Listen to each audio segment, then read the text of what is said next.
அனைவருக்கும் வணக்கம். நான் உங்கள் எஸ்எல் தகடூர் தமிழச்சி. நிறைய பேர் புலம்புறது என்ன தெரியுங்களா? என்னோட பிரச்சனைக்கு எப்போவுமே முடிவே இருக்காது.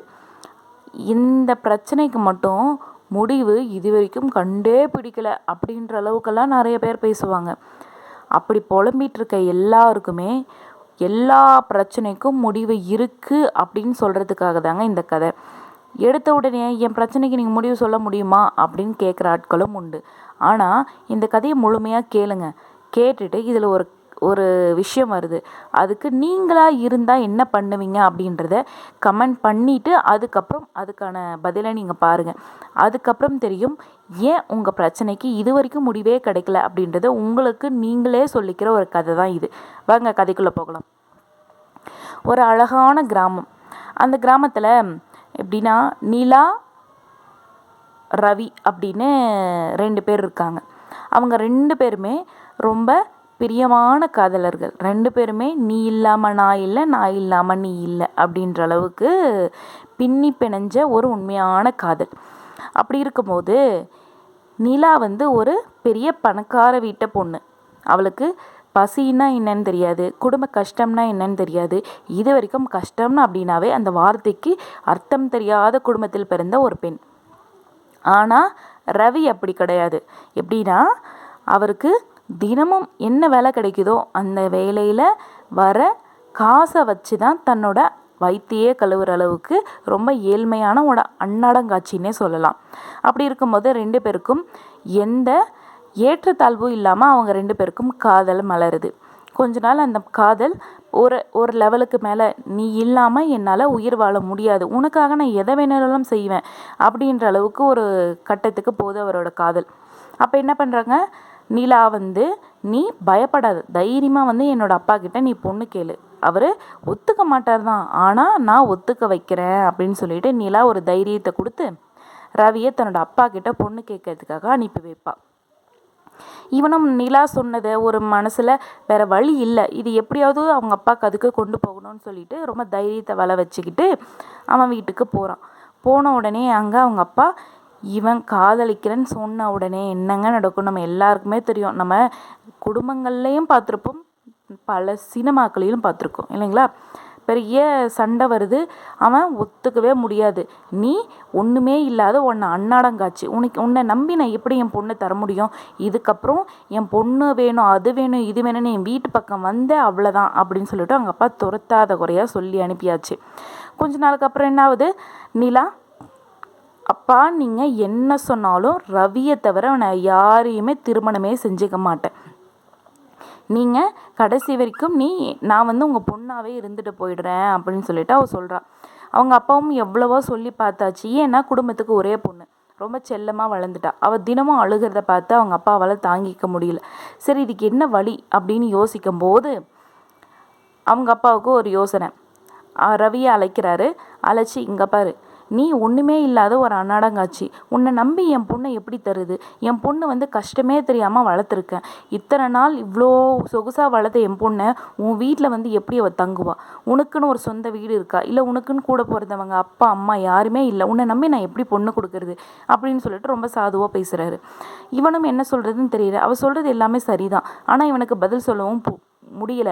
கொஞ்ச நேரத்துக்கு அப்புறம் என்ன சொல்கிறாருன்னா அவரே, நீ நான் பெருசாக எதிர்பார்க்கல, என் பொண்ணை நீ கட்டிக்கிட்டா கண் கலங்காமல் பார்த்துக்குப்ப அப்படின்ற நம்பிக்கை எனக்கு கொடு, நான் என் பொண்ணை சந்தோஷமாக உனக்கு திருமணம் செஞ்சு வைக்கிறேன் அப்படின்னு சொல்லிட்டு அவங்க அப்பா சொல்கிறாரு. உடனே இவன் என்ன பண்ணுறதுன்னு தெரியல. உடனே பொண்ணோட அப்பா சொல்கிறாரு, உனக்கு நாளைக்கே உன்னை பணக்காரனாக சொல்லலை, உனக்கு 2 வருட காலம் டைம் கொடுக்குறேன், நீ எப்படியாவது ஒரு தொழிலை கற்றுக்கோ, அந்த தொழிலில் நீ கால் ஊன்றி நில்லு, அந்த நம்பிக்கை எனக்கு கொடு, நான் என் பொண்ணை உனக்கு திருமணம் செஞ்சு வச்சிட்றேன் அப்படின்னு சொல்கிறாரு. சரி, இவனும் எதிர்த்து சண்டை போடுறதுக்கு அங்கே வழி இல்லை. ஏன்னா அவங்க அப்பா அவனை அடிக்கலை, திட்டலை, எதுவுமே சொல்லலை. ஏன்னா வாழ்க்கையில் நீ முன்னேறி வா, என் பொண்ணை நான் கொடுக்குறேன், அப்படி நீ முன்னேறாமல் வந்தால் அப்படி ஒரு நினப்போடு என் வீட்டு பக்கம் வராது அப்படின்னு சொல்லி அனுப்பிடுறாரு. இவனும் என்ன பண்ணுறதுன்னு தெரியல. அவன் காதலிக்கிட்ட போய் சொல்கிறான், கவலைப்படாத, உனக்குன்னு ஏதோ ஒரு வழி இருக்கும் அப்படின்னு சொல்லிட்டு ரொம்ப தைரியமாக கொடுக்குறான். அவனுக்கு கடல் வழி பயணம் அது மேலே இருக்கிற ஒரு வியாபாரத்து மேலே ஒரு மோகம். எப்போவுமே அவனுக்கு கடல் வழி பயணம் ரொம்ப ரொம்ப பிடிச்சிருந்தான். அதனால என்ன பண்ணுறான், கடல் வணிகத்தை கற்றுக்கிட்டா என்ன அப்படின்னு சொல்லிட்டு யோசிக்கும்போது அந்த ஊரில் இருந்த கடல் வணிகம் செய்கிற நிறைய புத்திசாலிங்க, ஏற்கனவே அதில் அனுபவம் பட்டவங்க எல்லாருக்கிட்டையும் தினமும் போய் அதை எப்படி கற்றுக்கணும், அது என்ன செய்யணும் அப்படின்ற எல்லா நுணுக்கங்களையும் கற்றுக்கிட்டு கடல் பயணம் மேற்கொள்ளும் போது என்ன பண்ணுறான் ரவி, அடுத்த விடியலுக்காக இந்த படகுல ஏறி உட்கார்றான். அப்போது வெளியிலே நின்ன நிலா, பத்திரமா போயிட்டு வா, தைரியமாக இரு, கண்டிப்பாக உன்னோட பயணம் வெற்றிகரமாக முடியும் அப்படின்னு சொல்லி வழி அனுப்பி வைக்கிறான். இவனும் அடுத்த விடியலை நோக்கி ரொம்ப பரபரப்பாக போயிட்டுருக்கான். இவளும் அவன் எப்போ வருவான், அவன் என்ன கொண்டு வருவான், அவன் எப்படி முன்னேறி வருவான் அப்படின்னு பல யோசனைகளோடு காத்திருக்கா. 6 மாத காலம் இப்படியே ஓடுது. 6 மாதம் காலம் முடிஞ்சு அவன் போன படகு திரும்ப வருது. வந்து கரையிறங்குறான் அப்படின்ற செய்தி காத்து வாக்கில் நிலாவுக்கும் வந்து சேருது. சரி, எப்படியும் நம்மளோட காதலன் வந்துட்டான், நம்மளை பார்க்க கண்டிப்பாக வருவான்னு சொல்லிட்டு எதிர்பார்த்துட்ருக்கா. அப்போ 1 நாள் ஆகுது, 2 நாள் ஆகுது, 3 நாள் ஆகுது. ஆனால் ரவி மட்டும் வந்து எட்டி பார்த்த நேரமே இல்லை.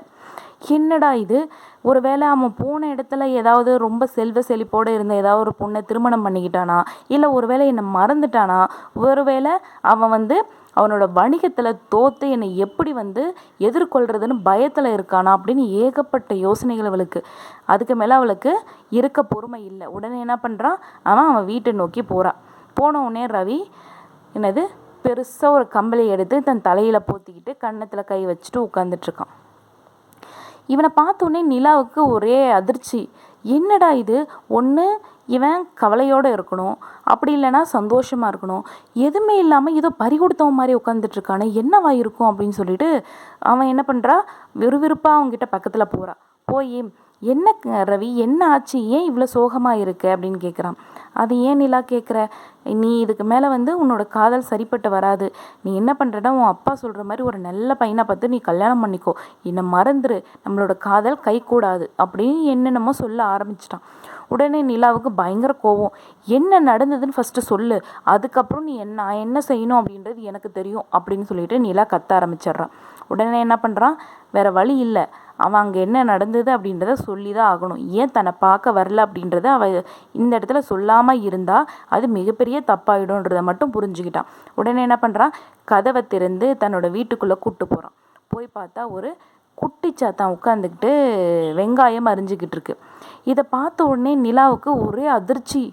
என்னடா இது, எங்கே போனால் இவன் என்ன ஒரு குட்டி சாத்தனை கொண்டு வந்து அது வெங்காயம் அறிய வச்சுருக்கானே, என்னடா பிரச்சனை அப்படின்னு சொல்லிட்டு கேட்கும்போது ரவி அங்கே என்ன நடந்தது, 6 மாத காலம் என்ன நடந்துச்சு அப்படின்றத இவன் சொல்ல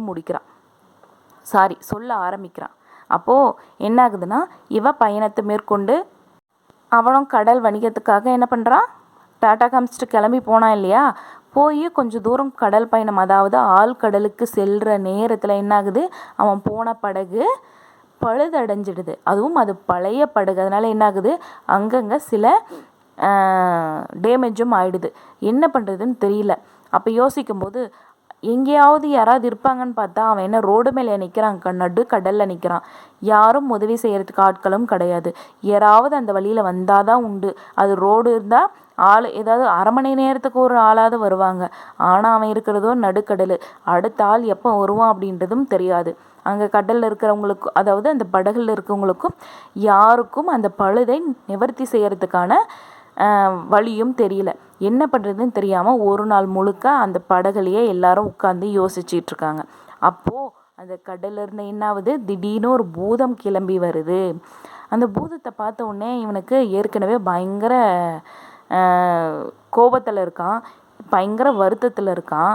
ஏற்கனவே நான் பிழைக்க வழி இல்லாமல் இப்போ தான் ஏதோ ஒரு வழியை கண்டுபிடிச்சு கடல் பயணத்தை மேற்கொண்டேன், அதுவும் இப்படி போச்சு அப்படின்னு சொல்லிட்டு ரொம்ப சோகத்தோடு உட்காந்துட்ருக்கும்போது அந்த பூதம் வந்ததை கூட கவனிக்காமல் உட்காந்துட்ருக்கான் ரவி. உடனே பூதம் ரவியை அழைக்குது, உனக்கு ஏதாவது உதவி தேவையா அப்படின்னு சொல்லிட்டு. ரவியும் அப்போது என்ன பண்ணுறது, வேறு வழி இல்லை, பூதமாவது மனுஷனாவது ஏதாவது ஒன்று நம்மளுக்கு உதவி செஞ்சால் போதும் அப்படின்ற எண்ணத்தில் இருந்ததுனால என்ன பண்ணுறான், பூதத்துக்கிட்ட சரி எனக்கு உதவி செய் அப்படின்னு சொல்கிறான். உடனே என்ன பண்ணுறான், அந்த பூதம் என்ன பண்ணுது, அவன் அந்த படகுல என்னென்னலாம் பழுதடைஞ்சிருக்கோ அதையும் சரி செஞ்சு அந்த படகையும் சரியான பதத்தில் கொண்டு வரான். உடனே அவன் என்ன பண்ணுறான், ரவி அந்த பூதத்துக்கு நன்றி சொல்லிட்டு தன்னோட படகை எடுத்துகிட்டு கிளம்பும்போது அந்த பூதம் என்ன பண்ணுது, அவனோட கையை இறுக பற்றிக்கிச்சு. ஏன்னா அந்த பூதம் சொல்லுது, எனக்கு யார் வேலை கொடுக்குறாங்களோ அவங்க தான் என்னோட எஜமான், அவங்க எனக்கு தொடர்ந்து ஓய்வில்லாமல் எனக்கு வேலை கொடுத்துக்கிட்டே இருக்கணும். அப்படி எனக்கு உதவி அப்படி யாராவது எனக்கு வேலை கொடுக்காம இருந்தீங்கன்னு வச்சுக்கோங்களேன், உங்கள் தலை வெடித்து செதறிடும் அப்படின்னு சொல்லிட்டு பூதம் சொல்லிச்சான். என்னடா இது, சும்மா வந்தவனை அதுவே உதவி செய்கிறேன்னு சொல்லிட்டு இப்படி இவ்வளோ பெரிய பிரச்சனையில் மாட்டி விட்டுருச்சே அப்படின்னு சொல்லிட்டு அதுக்கு 6 மாத காலங்கள் ஓயாமல் அவனுக்கு பல வேலைகளை சொல்லி சொல்லி சொல்லி சொல்லி என்ன ஆகுது, நிறைய பொருட்களை சேர்க்குறான் ரவி. ஆனால் மன நிம்மதியே இல்லாமல் ஊர் திரும்பி வரான். அவன் நினச்ச மாதிரி எல்லாமே கிடச்சிச்சு, ஆனால் மன நிம்மதியை தொலைச்சிட்டான். ஏன்னா அந்த பூதம் அவனை விடுறதா இல்லை, தொடர்ந்து வேலை சொல்லிக்கிட்டே இருக்கணும். ஒரு நிமிடம் ஏதாவது ஒரு வேலை கொடுத்தா கூட அதை விரைவாக முடிச்சுட்டு அடுத்த வேலை என்ன அப்படின்ற மாதிரி வந்து நிற்குமா. இதையெல்லாம் சொல்லி முடிக்கிறான் ரவி. இதெல்லாம் கேட்ட உடனே நிலாவுக்கு என்ன சொல்கிறதுன்னு தெரியல. நீயே சொல்லு நிலா, இந்த பூதம் நான் ஓயாமல் இதுக்கு வேலை சொல்லிக்கிட்டே இருந்தேன்னா உன்னை எப்படி நான் திருமணம் செஞ்சுக்கிறது, உன்னோட நான் எப்படி சந்தோஷமாக வாழ்றது, எப்படி என்னை குழந்தை குட்டிகளெல்லாம் பெற்றுக்கிறது அப்படின்னு சொல்லிட்டு ரவி ரொம்ப ஏக்கத்தோடு கேட்டாராம். அப்போ நிலா சொல்கிறா, கலங்காத, எல்லா பிரச்சனைகளுக்கும் கண்டிப்பாக ஒரு முடிவு உண்டு அப்படின்னு சொன்னலாம். இந்த இடத்துல இந்த கதையை நான் நிறுத்துறேன். சரி, உங்களுக்கு இந்த மாதிரி ஒரு பிரச்சனை இருந்தால் நீங்கள் என்ன பண்ணியிருப்பீங்க? அதை ஃபஸ்ட்டு கமெண்ட் பண்ணிவிடுங்க. பண்ணிவிட்டு அதுக்கப்புறம் இந்த கதையை கேளுங்க. ஏன்னா நீங்கள் இது வரைக்கும் என் பிரச்சனைக்கு முடிவே இல்லை அப்படின்னு யோசிக்கிற மனிதர்களாக இருந்தால் உங்களோட மனநிலை எப்படி இருக்குது அப்படின்றத நீங்கள் தெரிஞ்சுக்கணும். உங்களோட தவறு என்ன அப்படின்றத நீங்கள் தெரிஞ்சுக்கிட்டால் தானே அதுலேருந்து நீங்கள் வெளியில் வர முடியும். அதுக்கான ஒரு இடமா இதை பாருங்கள், சரிங்களா? சரி, கதைக்குள்ளே போகலாங்களா? அப்போது நிலா சொல்கிறா, கவலைப்படாத, எல்லா பிரச்சனைகளுக்கும் ஒரு முடிவு உண்டு. நீ இன்னைக்கு ஒரு நாள் மட்டும் இந்த பூதத்தை எப்படியாவது சமாளிச்சுக்கோ. அந்த பூதத்தை என்ன பண்ணுவானா, ரொம்ப கொடூரமாக இருக்குமா. ஆனால் மக்கள் யாரும் பயப்படக்கூடாதுன்றதுனால ஒரு சின்ன குழந்தையாக மாற்றி கொண்டு வீட்டில் வச்சுருப்பானா. அதனால் இவளுக்கு அந்த பூதத்தை பார்த்தம்போது பயம் இல்லை, பதட்டம் இல்லை. அதனால் இரவு முழுக்க மெதுவாக உட்காந்து என்ன பண்ணலாம் அப்படின்னு சொல்லிட்டு பல விதமாக யோசிக்க ஆரம்பிக்கிறான். ஆனால் ஏதாவது ஒரு வேலை கொடுத்துக்கிட்டே இருக்கணுமா, இவனுக்கு தூக்கம் இல்லாமல் ஒன்றும் இல்லாமல் அவன் செய்கிற வேலைகள் எல்லாம் திரும்ப திரும்ப திரும்ப கொடுத்து கொடுத்து இவன் ரொம்ப களைச்சி போயிடுறான். அவளுக்கும் தூக்கம் இல்லை, ஈவனுக்கும் தூக்கம் இல்லை, போதத்துக்கும் சுத்தமாக தூக்கம் இல்லை. இப்படியே போயிட்டு இருக்கும்போது என்ன ஆகுது, நிலா அடுத்த நாள் விடியுது. விடிஞ்ச உடனே இவ ரவியை பார்க்க ரொம்ப சந்தோஷமாக போகிறாள்.